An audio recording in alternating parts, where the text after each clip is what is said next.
Supergirl takes flight. Here's your look at the DC Collectibles DC Designer Series, Michael Turner's Supergirl.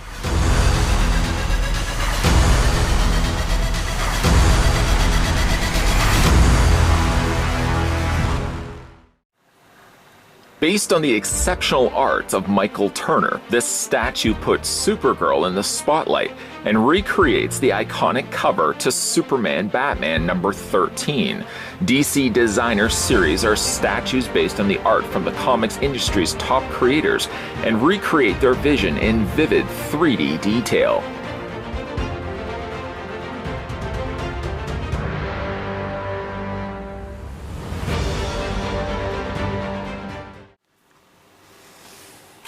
Before we get a closer look at Supergirl, the first thing we're going to do is calculate just how tall the statue stands. It is slightly misleading because you don't realize how tall it is until you actually take a tape measure to it. After all, her cape is going to go way past the point of her head, stopping the tape measure at what I believe now to be the highest point on the statue itself and stopping it right there. Get a good look at this. You're looking at Michael Turner's Supergirl standing at a rather impressive 15.8 inches in height. And switching that to centimeters, you're looking then at the statue standing 40.3, a little over 40 centimeters in height. Now, this particular Supergirl statue was one that I wanted to have in my collection for a long time. Been a big fan of the old days of reading the Batman Superman runs by Michael Turner, specifically loving the way he drew his female characters, primarily Supergirl. DC Collectibles released this a long time ago. Well, not too long ago, but it's a slightly older statue. But I just never got a chance to pick it up. I went to my local comic book stores. They had it once. I went back to get it later on, and it was gone, and I would never really had the chance to see it again. Until recently, I stumbled onto this one while surfing around my new favorite place, Zavvi. And sure enough, they actually had the statue in stock, and I immediately quickly dropped it to cart. And that brings us to the stands right now. So if you're in the market of picking this one up for yourself, I would certainly recommend heading on over to Zavvi's website, and a couple of coupon codes as well in the video description that you can use to save a little bit of dinero. But that's besides the point. Of course, the point here is talking about the new Supergirl, slightly new Supergirl statue I can finally add to my collection. I have wanted this one for a very long time. And let's have a look at it right now. Before we kind of get into the statue itself, I'm just going to very carefully pick up the statue, and I'm going to remove her from the display base. As you can see, she attaches by only one standalone peg and fits very comfortably into the hole that's located on the base itself.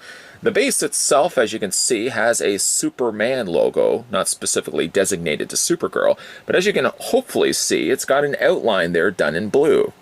They've actually painted the recessed areas in blue. So from a distance, it actually kind of has a glowing look to it, where it looks like it's been outlined in blue. And it's very clever, again, that the way that they've done that.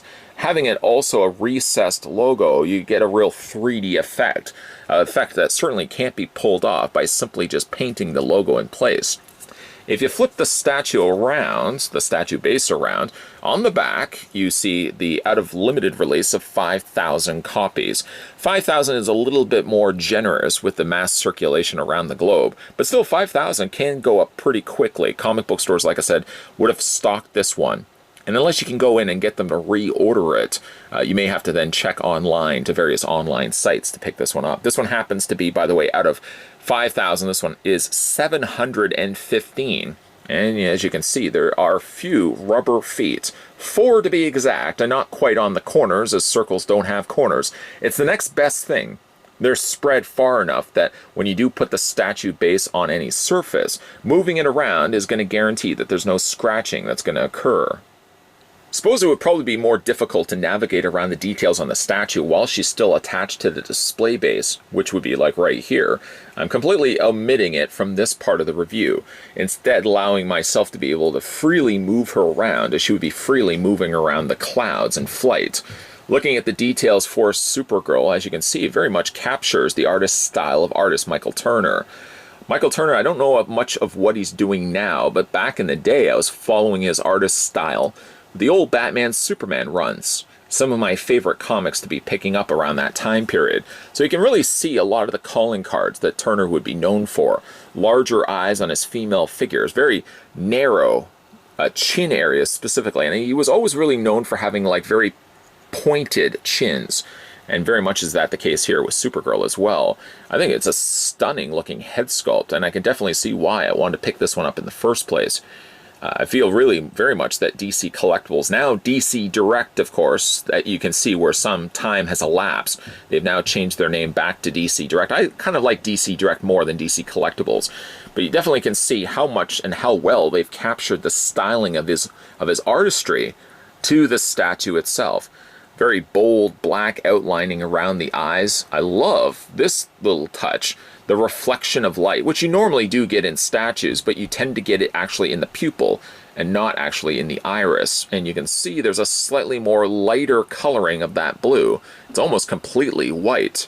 That adds a little bit of glimmer to those eyes. Really happy the way that they've done that.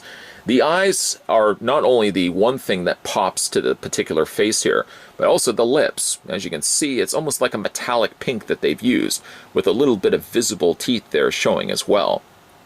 Love the sculpting of the hair. That's probably one of my favorite aspects of this. It definitely has a lot of energy. One thing you probably will notice enough with the times that I've reviewed statues is when I do think that statues have evoked energy, and definitely that's the case when it comes to this particular statue of Supergirl. Not only is the hair energetic, but as well is the sculpting of her cape. I love that it looks like wind has caught the side of it and blown it straight up.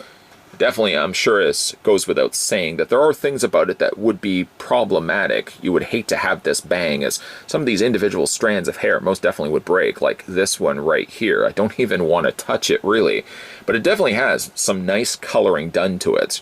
You have almost a honey yellow with lighter strands here and streaks of almost a light white, almost very light yellow, borderlining white. It's very, very stunning when you certainly look at it.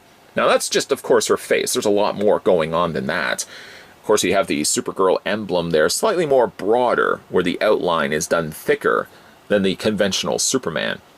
Supergirl back certainly in the day, and she's had various costume changes, but this one notably has the more belly top visible, so you can see a lot more of her stomach area.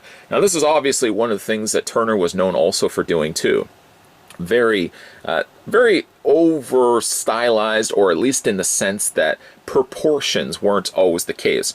I mean, I don't know how many people would have a waist this thin, and yet Supergirl certainly does. Not only that, she's also sporting a 6-pack, or at least a 4-pack from what I can actually see. There's a little bit of belly button there. They haven't painted that in, but certainly sculpted enough that you can see it. And she's got the yellow belt run through the skirt area that she actually wears. This particular Supergirl loves to wear short shirts and short skirts as well. If we move this statue around, you're treated to a whole lot of additional paint. Paint, for the most part, is generally pretty clean. I like the darker airbrushing that they did to the back of her skirt. Things that I'm not as crazy about is things like the yellow band, for example. It gets a little messy in places. Yellow is always difficult to pull off because generally they're painting yellow over top of something else, and a lot of times you see the color underneath bleeding through, and that seems to be the case here as well. I mean, from at least the areas that you're going to see, the front of the statue, there's not too much that I would say, oh, the paint is a little rough here.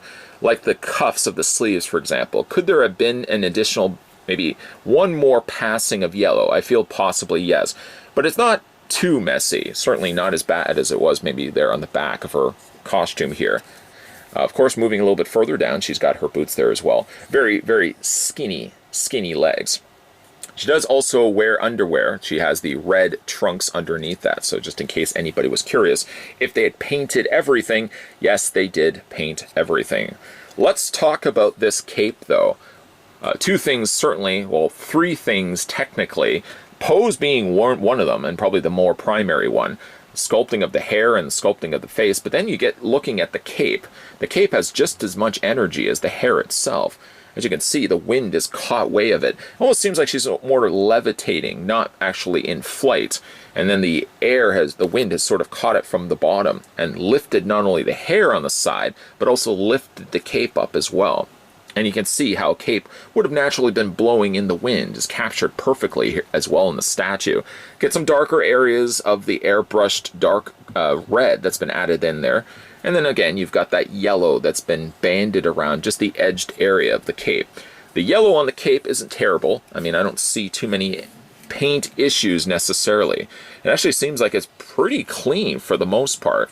If I follow the yellow lines all the way around, there's a few little areas, yes, that probably could have been cleaned up a little bit, but generally the yellow all the way around is, like I said, pretty generally quite clean. It's a great looking statue. I can certainly see now, physically getting this in hand, why I wanted this one for so long.